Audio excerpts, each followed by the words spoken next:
Salut tout le monde, aujourd'hui je vais vous faire une vidéo sur l'événement de la confrontation d'Alliance, qui est un événement où le résultat et les récompenses que va avoir l'Alliance va dépendre de l'implication de l'ensemble des joueurs. En fait, comment ça fonctionne? Chaque joueur va avoir un certain nombre de quêtes qu'il va pouvoir accepter et donc réaliser. Les quêtes ne se valent pas en termes de difficulté et de nombre de points qu'elles rapportent. Il y a du coup un nombre de quêtes limité par joueur, ce qui fait que c'est intéressant de choisir à la fois les quêtes qui vont rapporter le plus de points et qui sont le plus faciles à faire. Parce qu'une quête que vous n'arrivez pas à faire dans les temps, parce que pour information, vous voyez là par exemple c'est écrit qu'il y a 12 heures pour faire cette quête, celle-ci 2 jours, celle-ci 1 jour. Si vous la faites pas dans les temps, la quête est perdue et bah, du coup vous allez en faire une de moins. Et si jamais bah, juste elle est pas faisable et que vous l'annulez, par exemple celle-ci, si je l'annule, c'est perdu. Ça me fait une quête de moins au total sur l'ensemble de l'événement.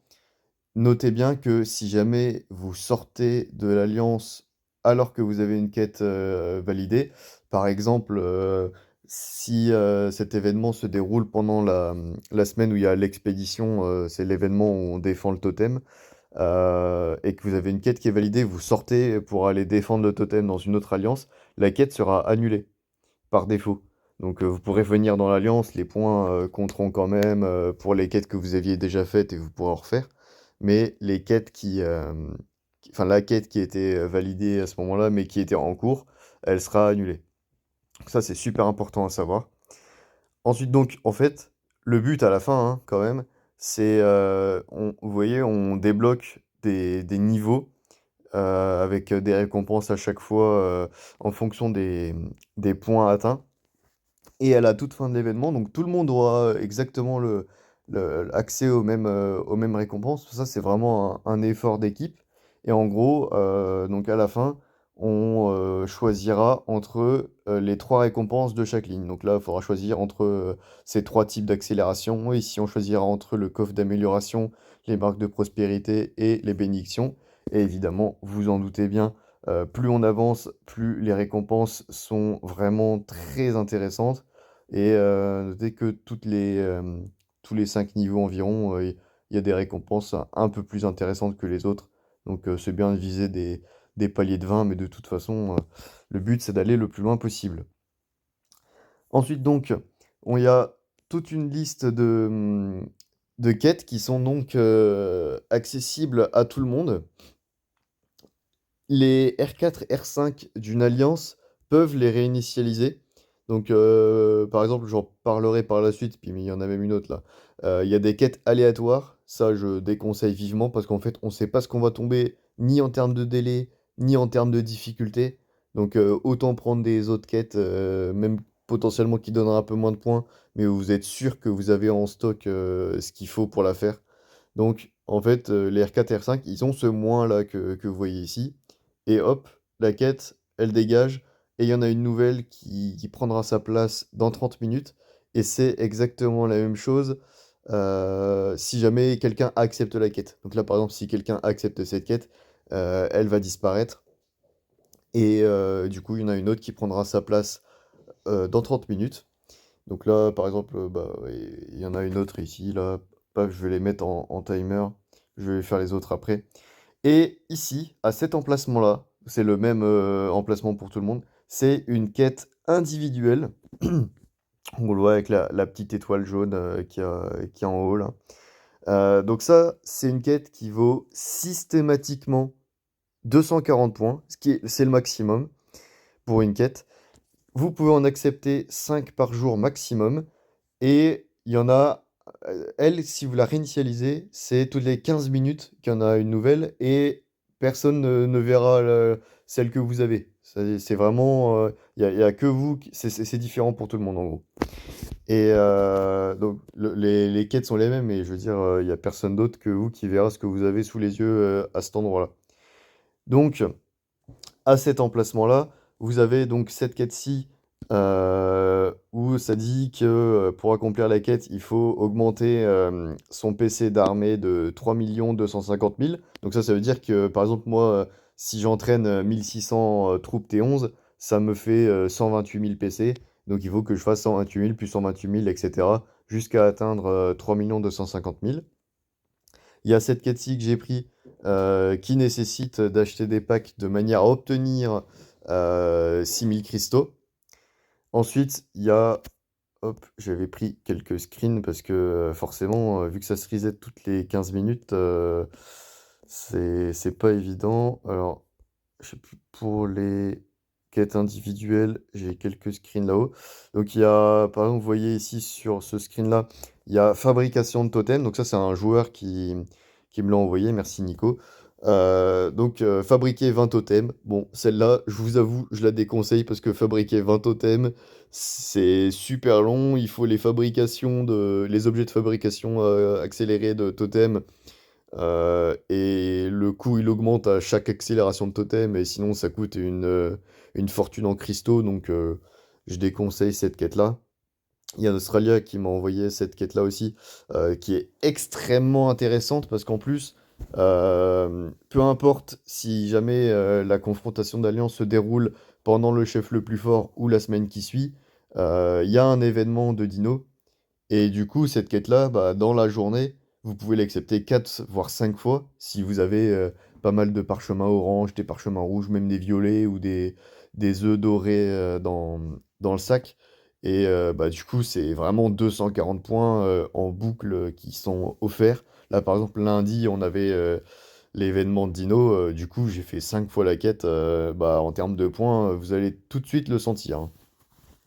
Ensuite, à part ça, dans les quêtes individuelles, vous avez aussi l'équivalent de celle-ci. Mais donc, pour la 240 points, en quête individuelle, ça passe à 13 jours, 8 heures de souvenir. Il y a aussi une quête, alors je sais pas s'il y a l'exemple ici, avec une sorte de double flèche jaune, qui elle, du coup, c'est accélération globale. C'est-à-dire que pour faire des points, on peut utiliser soit des accélérations de recherche, de construction ou d'entraînement. Il y a aussi l'équivalent de celle-ci. Donc celle-ci, c'est une quête pour tout le monde. Je vais la réinitialiser parce que personne ne dépense 50 000 cristaux comme ça. Et en fait, il y a la quête individuelle où pour 80 000 cristaux, c'est 240 points. En général, les gens qui peuvent se permettre de lâcher 50 000, ils préfèrent la quête qui donne 240 points. Il y a aussi, donc j'ai dit pour les dinos.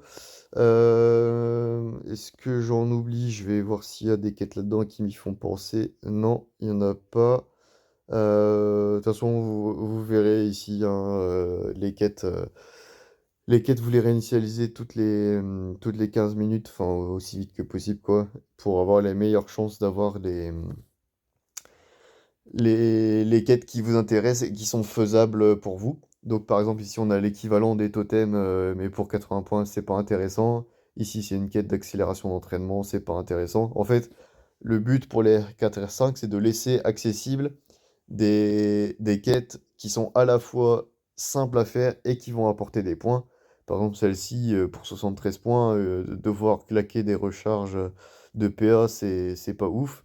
Les quêtes de collecte, je suis pas fan parce que ça demande quand même de collecter beaucoup de ressources. Ça donne pas forcément énormément de points et surtout ça vous bloque pendant un certain temps. Et du coup, vous risquez de voir des quêtes intéressantes vous passer sous le nez. Et bah, ce sera un peu dommage en vrai. Sauf si, admettons, vous aviez vos troupes dans la mine d'Alliance depuis des heures et que du coup, il suffit de juste accepter la quête, retirer les troupes de la mine d'Alliance et avoir la quête complétée. Là, à la limite, ok. Mais bon, c'est rarement le cas. Mon 80 points, c'est vraiment très faible. Il y a aussi cette quête-là qui est assez sympathique à faire. Le quiz, c'est le petit questionnaire là au pêcheur. Tac. Bah là, ça aurait compté pour un sur, sur les 25. Donc voilà le principe. Du coup, dans les quêtes qui sont faciles à faire et qui rapportent un max de points, En fait, il y a des quêtes de camps barbares. Donc là, par exemple, il y a celle-ci à 140 points pour 4 camps barbares qui est vachement intéressante. À noter que quand il y a des pillards, les mammouths, etc., ça compte aussi. Et il y a aussi une quête du coup identique à 184 points pour 6 camps barbares, ce qui est juste exceptionnel. On a... alors, tac, tac, tac. Euh, je l'ai... Ah oui, alors cette quête-là, faut pas vous faire avoir. Là, ça veut dire qu'il faut entraîner 300 000 troupes. Donc si vous faites des T1 à la limite, ça peut être sympathique. Mais bon, sinon, c'est pas forcément le top, hein. Il y a cette quête-là qui est très sympa, qui est de faire 28 échanges par dirigeable. Donc les échanges par dirigeable, déjà, je vous recommande de les faire parce que c'est vachement intéressant. Et puis en faire 28, ça peut aller assez vite hein, si vous faites les 4 à chaque fois, toutes les 3 heures là. Hop, tac, c'est ici. Et là, du coup, je peux les refaire en 43 minutes. Et du coup, voilà, donc vous pouvez changer des ressources contre des ressources ou des ressources contre des accélérations. Et puis c'est toujours, les échanges sont toujours rentables, je trouve en tout cas. Ensuite, donc voilà, que dire d'autre? Donc nous actuellement, le nombre de quêtes, il est limité par le niveau de classement de l'Alliance. Il y a des sortes de ligues.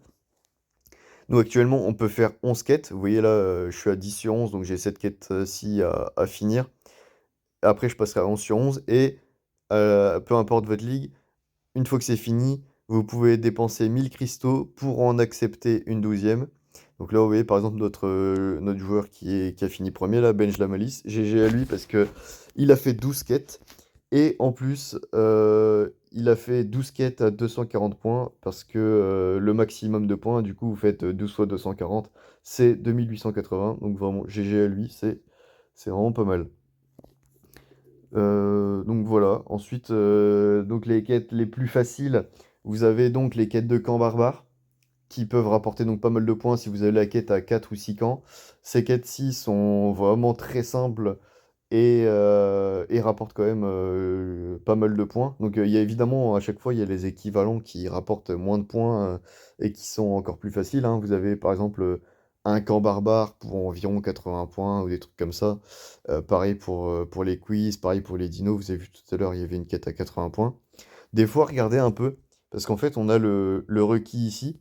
Et ça peut arriver qu'il y ait par exemple une quête à 80 points qui demande exactement le même nombre de fragments. Donc en fait, des fois en équivalence, faut regarder parce que celle qui rapporte le plus de points est pas forcément plus difficile que celle qui était juste à côté. Et pour les quêtes où c'est nécessaire, il y a le point d'exclamation ici qui va montrer comment obtenir les points. Si jamais il y a une sorte de barème à avoir, ça peut être intéressant. Donc là, par exemple, c'est pas le cas, mais c'est le cas aussi pour, par exemple, il y a des quêtes d'obtention de matériaux d'équipement, de gemmes d'âme. Dans cela, pareil, vous avez le point d'exclamation pour regarder le barème de points et comment réussir à compléter la quête. Donc il y a ça, il y a des quêtes d'aide qui sont très intéressantes où du coup le but c'est de d'appuyer sur la petite bulle en bas à droite qui apparaît quand quelqu'un demande de l'aide parce qu'il a fait une construction, un soin, etc. Donc ça, si vous avez des gens dans l'Alliance qui ont des troupes à blesser, bah, ils soignent les troupes une par une ou deux par deux, ils appuient sur aider, et puis vous, vous êtes là, appuyez tac tac tac en boucle pour aider, et puis ça vous fait votre quête. Ça monte jusqu'à 164 points, donc c'est vachement intéressant. Ensuite, il y a les quêtes d'accélération. Forcément, si vous regardez dans votre sac et que vous avez les accélérations, bah c'est forcément très intéressant à faire. Donc vous pouvez regarder là si jamais vous avez... Le plus important, c'est de regarder avant d'accepter la quête, que vous ayez en stock ce qu'il faut pour la réaliser. Parce que bah, à la fin, le score de l'Alliance en dépend. les récompenses de l'alliance en dépendent. Et puis, vaut mieux accepter une petite quête qui va rapporter pas trop de points, mais que vous êtes sûr de finir, plutôt que de prendre une quête à 240 points et puis bah, de devoir l'annuler à un moment donné parce que vous n'y arrivez pas. J'espère que c'est clair, et puis si vous avez des questions, n'hésitez pas. À la prochaine!